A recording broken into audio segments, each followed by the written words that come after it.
Boa noite, pessoal! Sejam muito bem-vindos. Aqui é a professora Ana Mansur e no vídeo de hoje a minha ideia é esclarecer e explicar um pouquinho melhor para vocês como que a gente calcula o centroide e os momentos de inércia de uma dada figura. Vocês têm uma atividade bem parecida da semana 3, é claro que eu troquei os valores, né? Troquei qual a região com maior e menor inércia, mas vocês conseguem ter uma noção e um entendimento um pouquinho melhor de como resolver. Gente, se eu falar de centroide, o que é o centroide? O centroide nada mais é do que o equilíbrio de uma certa figura, seria o centro geométrico. Por exemplo, se nós tivéssemos aqui um retângulo, né? Um retângulo com uma certa base e uma certa altura, se a gente quiser saber exatamente onde fica o equilíbrio, né, dessa minha figura, seria exatamente no meio, esse centro geométrico, de forma que para o eixo X seria o quê? A base dividido por 2, e para o meu eixo Y, nada mais, nada menos que h sobre 2. Se essa nossa figura fosse fechada, né, se fosse um retângulo inteirinho aqui, não fosse um C, nós poderíamos dizer que aqui em relação ao eixo X é base sobre 2, então cortaria aqui em X em 60, e em Y, né, 150 dividido por 2, cortaria aqui mais ou menos, não, exatamente em 75. O que acontece? Essa minha figura, ela não é um retângulo, né? Todo fechado. Eu tenho um C. Aqui é aberto. Aqui à esquerda eu tenho uma região que me interessa. Então, galera, para a gente interpretar, né, o objetivo da disciplina é que a gente consiga futuramente ver o resultado de um software e saber interpretar se realmente aquele resultado faz ou não sentido de acordo com o que nós estivermos calculando ou projetando, seja o que for, tá?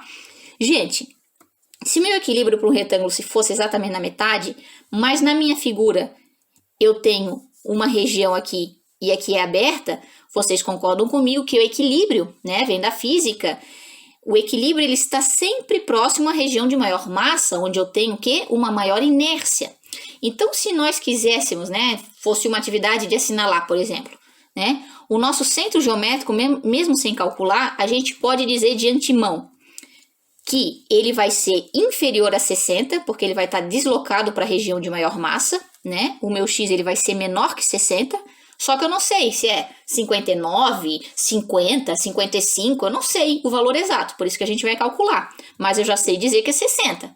Se aparecer um valor de centro geométrico para X, qualquer coisa superior a 60 está errado, né? Porque a nossa região de maior inércia está deslocada para a esquerda, certo? De mesma forma, a metade, né, que seria 75 se eu tivesse uma simetria, mas eu não tenho, a minha região de maior massa, maior inércia é aqui embaixo. Vejam que no de vocês eu troquei, né? O de vocês, a maior, está aqui em cima, o retângulo, tá? Então, o meu eu sei que se era para ser 75, 150 por 2, ele vai ser mais próximo desse retângulo aqui de baixo. Então, eu já sei dizer de antemão que o Y com certeza é um valor inferior a 75. Aí a gente vai calcular, tá? Para a gente calcular, é mais fácil nós dividirmos, né, essa figura inteira em 3 retângulos, porque retângulo é algo que a gente já conhece, né? Tem tabelado. E aqui, vejam que eu referenciei no plano cartesiano, né? X e Y.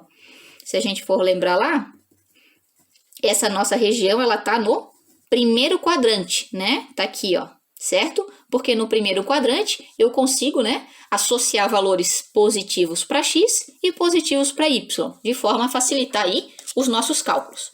Beleza, galera? No exercício ele até sugere uma página do livro, né, que nada mais, nada menos que é você colocar numa tabelinha o cálculo, né? Facilita, é uma sugestão, na verdade. Inclusive, se você não quiser fazer à mão, dá para fazer no Excel, tá? Vamos subdividir assim, eu já explico para vocês. Figura está dividida em 3 retângulos. Então, eu tenho retângulo 1, 2 e 3. A gente vai calcular a área. Então, a outra coisinha, essa figura aqui, ela está em centímetros, o de vocês também, as dimensões. Ele não chega a falar nada no sistema internacional, pessoal, em transformar para metro. Não precisa. O que precisa fazer é, quando você chegar no valor do centro geométrico, você colocar a dimensão correta. Você vai lá, escreve centímetro, tá tudo corretinho no seu exercício, tá? Não há a necessidade de fazer em metros, tá? Então, vamos lá. A área do primeiro retângulo, esse aqui. A minha base é 120 e a minha altura é 30. 120 vezes 30, eu vou chegar no valor de área de 3.600 centímetros quadrados, né? A minha área 2, esse segundo retângulo aqui, ó. A minha base é de 30, a minha altura é de 70. 30 vezes 70, 2.100.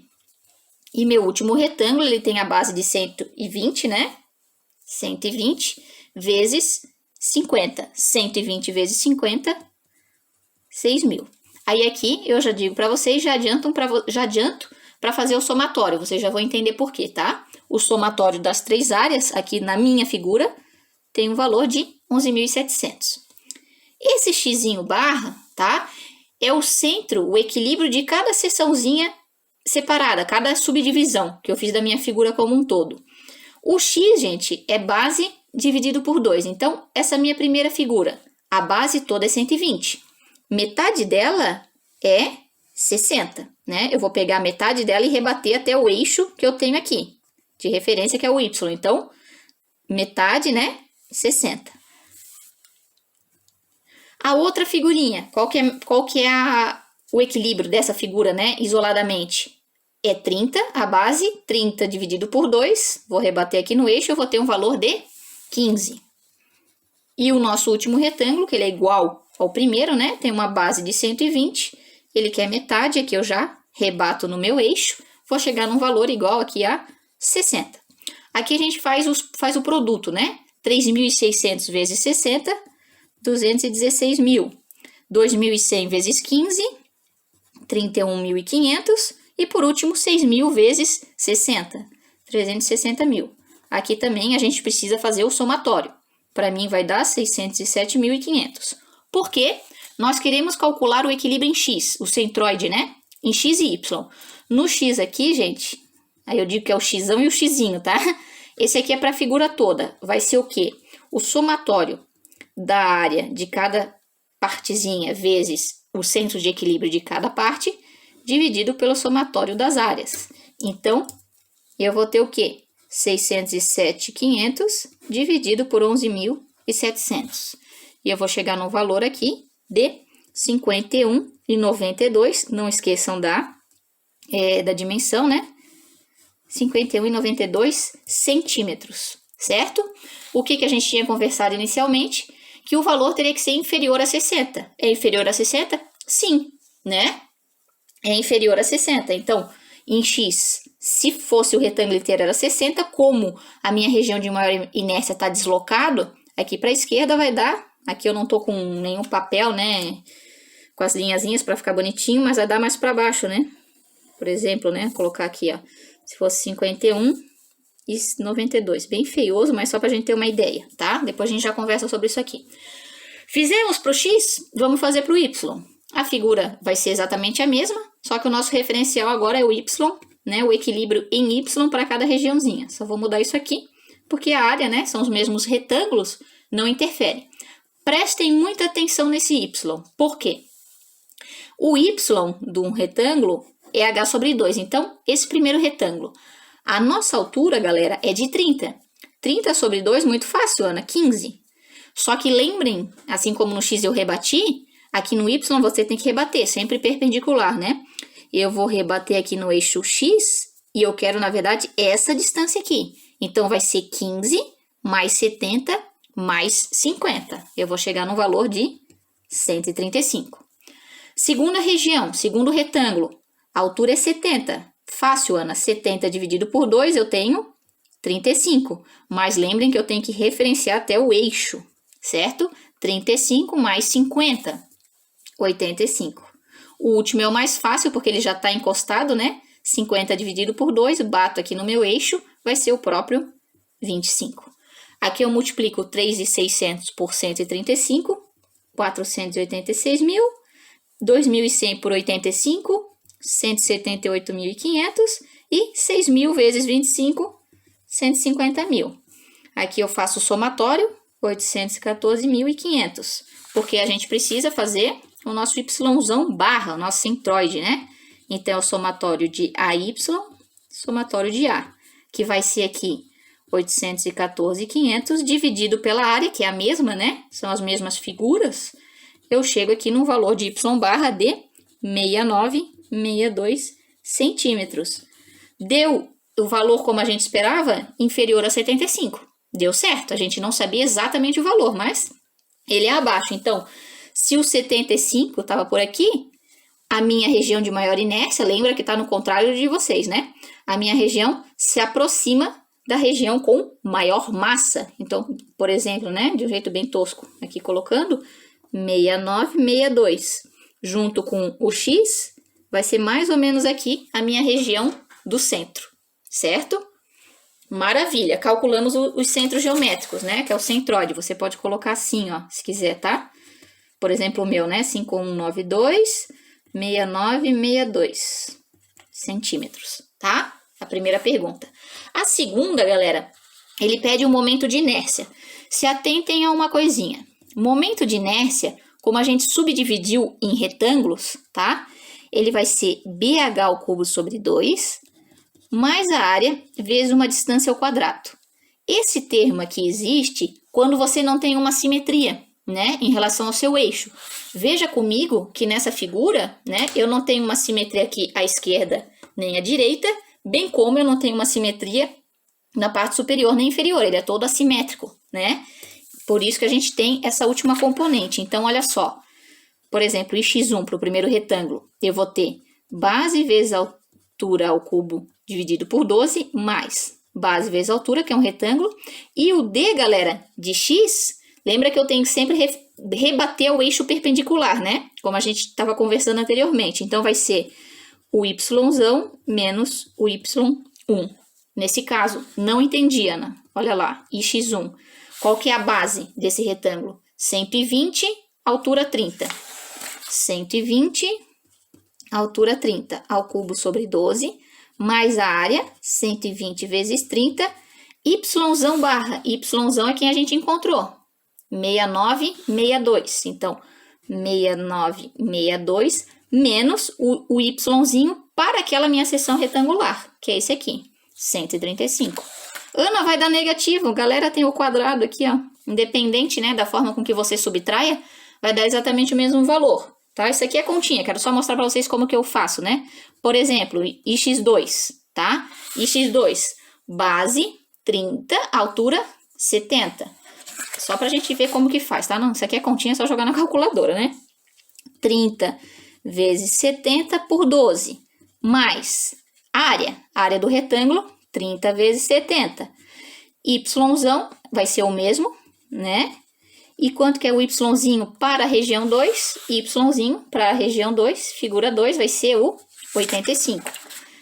Vejam, galera, que às vezes a pessoa se confunde, que está calculando o x, e às vezes o aluno vai lá e coloca x aqui, tá? É o contrário, tá? Se atentem muito a isso aqui, certo?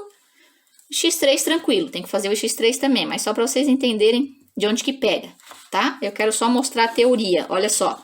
Se for o y, qual que é a diferença? A diferença da fórmula é que o cubo, né, que no x estava na altura, agora ele vai para a base. Então, vai ser b ao cubo h sobre 12. Aqui igual, porque eu tenho um retângulo. E como é o y, vai ser o xão menos o x da região que eu quero encontrar, né? Então, por exemplo, para o primeiro retângulo, olha lá. Aqui é exatamente a mesma coisa, porque eu estou tratando do mesmo retângulo, né? O que mudou é apenas a exponencial. Então, vai ser o 120 ao cubo vezes 30 por 12, ó, exatamente igual. Só mudou, só deslocou, né, o meu expoente. Mais 120 vezes 30. E agora, quem que é o x? X barra, 5192. E quem que é o meu x1, para aquele meu primeiro retângulo, vai ser aqui 60. Certo? E assim se aplica para os demais. Por exemplo, só colocar mais um só para ficar mais claro, né? Continha aqui, vocês façam. Né? O y2, a área é exatamente a mesma. Só que, olha, o expoente ele se deslocou da altura para a base. Só mudou isso aqui. Aí é claro que o resultado é diferente, né? Mais 30 vezes 70. O xão vai ser o mesmo para todos. E o xzinho é da minha figura 2. Né? O xzinho aqui, 15. Né? Menos 15 elevado ao quadrado. Se atentem novamente que no y o d é em relação a x e no x o d em relação ao y. E o resto é tudo continha. O que você tem que se lembrar? Que o y você vai somar no final i1, 2 e o 3, que é isso que ele quer. E no x também, você vai fazer o somatório, né, dos momentos de inércia que você obtiver aí para cada retângulo, chegando nos valores aí, nos resultados finais. Certo, galera? Espero que tenha ficado um pouquinho mais claro, que vocês tenham entendido a ideia do exercício, certo? Lembrando sempre, né, que por mais que a gente venha a chegar em um valor numérico, que vocês sempre tenham um discernimento de voltar e ver se realmente faz sentido aquilo que vocês calcularam, né, fisicamente. Se o deslocamento, se o centro geométrico, ele está realmente mais próximo à região de maior massa, maior inércia do corpo, da figura aí que o exercício sugerir a vocês. Beleza, gente? Um grande abraço e uma excelente semana. Tchau, tchau!